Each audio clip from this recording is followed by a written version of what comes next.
Hi, Paul Slacker's Good News Broadcast, speaking to Chief Jack Parow. Hi, Jack. How are you? Good. How are you, sir? Hi, Chief. So this is always an important interview for us to do. We've done it for a bunch of years. International Association of Fire Chiefs, celebrating 22 years of life-saving reminder, change your clock, change your battery. Okay. First of all, when does that day occur that we need to change the clock? It's November 1st. When we turn our clocks back. November 1st? Wait a second. That's Saturday into Sunday? Or it's Sunday like at 2 a.m.-ish? It is, 2 a.m. in the morning. So does that mean... Hopefully you're not staggering around the house that early in the morning, but...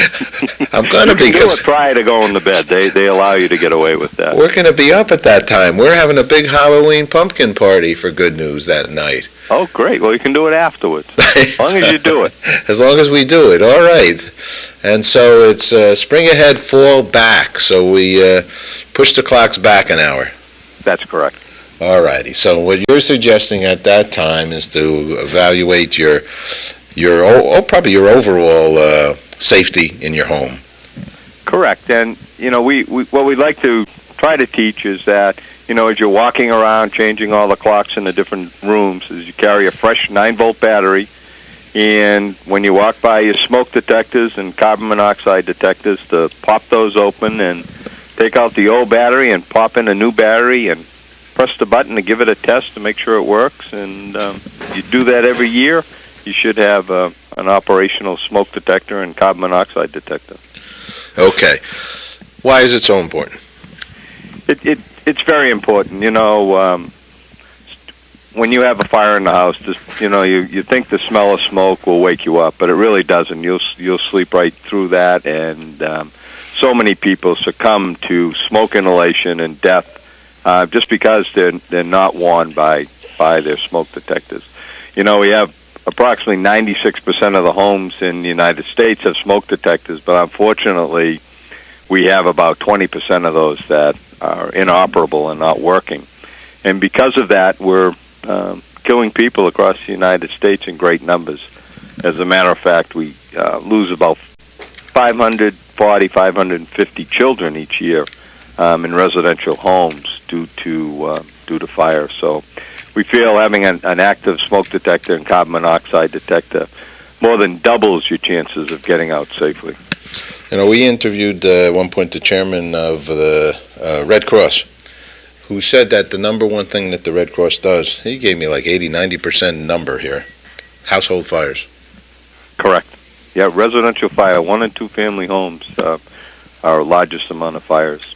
So with that in mind, in addition to a smoke detector, what else does somebody consider in the home? Well, you have your carbon monoxide detectors. With the homes getting so tight now, with the tight windows we have with the insulation, we're forcing the carbon monoxide, if we have any problems with our furnaces or cooking equipment, to stay in the house. And that's truly a silent killer. You can't smell it, you can't taste it, you can't see it. And we're starting to see increasing numbers of deaths caused to carbon monoxide. And in addition, really, with your smoke detector is to have an escape plan. Every family should have an escape plan, so when it does go off, you just don't stand there and wonder what you're supposed to do. You already know. You get out of your room, you go out the front door or the back door, you have a meeting place outside, so when your parents get out there or the kids are out there, you can make sure you account for everyone so we don't have people needlessly going back into the building looking for someone that's already self-rescued. Okay. Tell us about your organization. The Iafc is an organization of fire service leaders, not only fire service chiefs, but fire service leaders. We have 13,000 members.